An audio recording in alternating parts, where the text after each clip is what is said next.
Welcome back to part 2 of this restoration video. If you haven't watched the first part of the video where I walk through the sanding sequence, DIY tips and tricks, and other important preparations for this second part, I would highly suggest watching that first so that this second part would make more sense. Unless you just want to watch furniture finishing videos at the moment, that is fine as well. In this video, I'll be using the Jotun Wood Shield varnish rated for decks, which costs around 200 plus ringgit. Just letting you know in case you're planning to restore furniture around your house like I do. So I hope you stick around to see how I achieved a clean and smooth finish on this sofa without any extra equipment. So without further ado, my name is Julian with Lignum Neophyte. Let's begin. Before applying any type of finish, I would always wipe my project clean with a clean rag soaked with paint thinner or methanol to remove minute wood dusts even after vacuuming. And remember to flip your cloth after every wipe to avoid rubbing the wood dust back on. You should also wear protection while doing this. Not that kind of protection. I mean nitrile gloves to avoid skin damage and allergies. Always choose nitrile gloves over latex gloves when dealing with concentrated alcohol, as latex shrivels and tears just within seconds of contact with alcohol. Like something that rhymes with Dunlums. Cheap ones as well. While nitrile just softens a little bit and maintain usability like good ones. In real world applications, paint thinners or mineral spirits are usually mixed with polyurethane varnishes to a 50-50% concentration ratio for easy application, and the results are the same even with lowered alcohol concentration. Latex just doesn't fit the job scope, and that is why you should always choose nitrile for your protection. Makes you wonder, alcohol and rubber friends. Okay, that is what I did with my choice of finish. The Jotun Wood Shield. Thin the varnish to 50-50% concentration with paint thinner, and it should look like something a little more viscous than water. However, it is up to your own preference. You can work with lower concentrations of alcohol if it suits your feel when applying it, but for me, this is how I like it. And yes, that is a piece of an old lint-free cotton t-shirt that I cut out to use as an applicator. And this is by far the greatest tip I've learned when finishing projects with small surface areas like this sofa. It leaves close to no brush marks when the finish dries, as opposed to using a brush. Look how easy it is for me to get to the round legs and tight spaces. You can also wipe off any drippings easily as well. Imagine how difficult it would be when using a brush.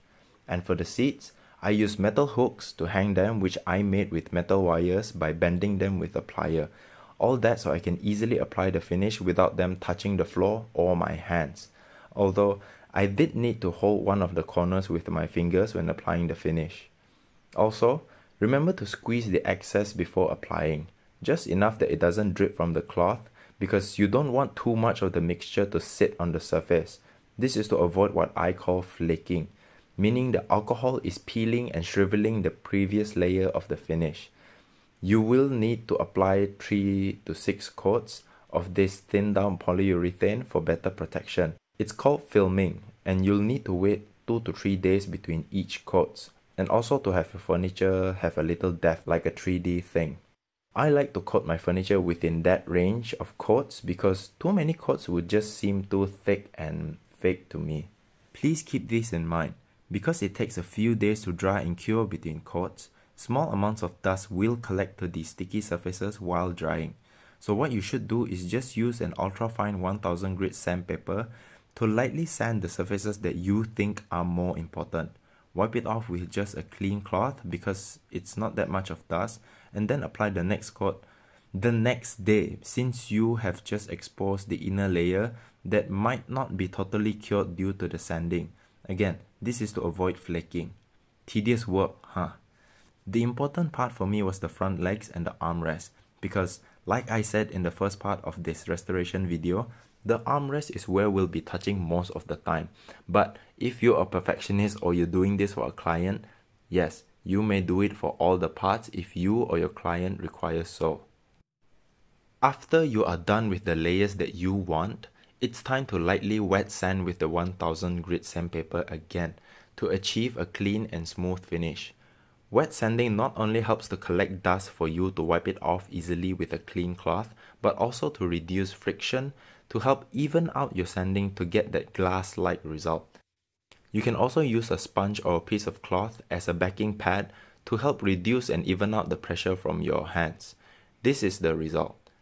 A little bit of blurriness here and there, but it will work out fine, you'll see. Last but not least, wipe everything clean and dry, and you can now apply wax to your furniture to cover the tiny scratch marks from the 1000 grit sandpaper. In my case, I'm using the Bosnia wax. This 400 gram can of wax only costs 20 ringgit plus, and it can be applied on marble, concrete and furniture. Again, use a clean piece of cloth, dab in a little wax, apply and start buffing until you feel little to no friction, because you will feel it when it starts drying. It will feel sticky at first but smooths out when it's completely done. Although it is not as tough as ceramic coating protection, which can be very expensive, I reckon my wax would suffice for a few months, and I can just clean the surface with some dish soap and reapply it when I need to. It's also because I can't afford ceramic coating. Those things just cost hundreds and into the thousands for the longer protection of 5 years. And I just don't have the money for that. Maybe you do, or maybe you don't, like me. And with that, the restoration is complete. I'll say it again, I am a complete beginner and I learned everything online through many teachers from YouTube and blogs.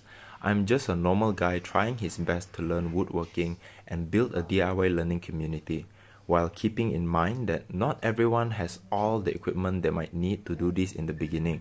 And I try my best with my creativity to come up with tips and tricks to work around that, even though it may take a little more time. And if you like what you see and you learn something that helps you in your DIY projects at home with limited tools, and if you think I did a good job as a neophyte or a newbie, I would genuinely appreciate it if you would subscribe, because that will let me know I made a difference in some way, and it will certainly help me provide more value to viewers like you along my journey of learning woodworking and sharing the knowledge with you. Also, you won't miss unique DIY projects that I'm gonna do in the future, like the coffee table project coming soon. With that said, I hope you learned something, and thank you so much for watching till the end. Lignum means wood and neophyte means newbie. I'll see you in the next one.